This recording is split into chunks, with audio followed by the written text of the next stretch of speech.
Sweet and spicy garlic buttered shrimp ulit tayo guys. So, kailangan kong mag-submit ng long form video. So, kahit na meron na akong entry nito nung nakaraang linggo. So, ipapasok ko pa rin siya guys. Tignan nyo, alalaki ngayon ng hipon. So, mas madami ding bawang yung ginawa ko ngayon. At mas madami ding butter. So, yan ay hipon na worth 350 ang isang kilo this time.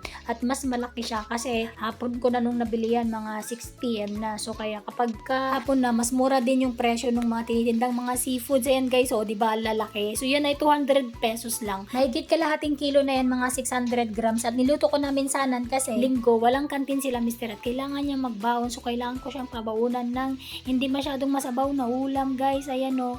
Di ba? Mabilis lang din niluto yan. So, ang pampalasa ko lang dyan na nilagay ay yun nga, yung garlic butter, asin, durog na paminta, chili garlic oil, at saka sugar, kunting sugar. So, hindi pa rin ako naglalagay ng soft drink. So, mas prefer ko yung natural na pampalasa. Ayan guys, oh, 'di ba?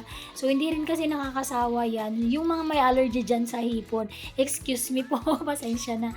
Pero ang sarap talaga din kumain ng hipon lalo kapag bagong luto pa.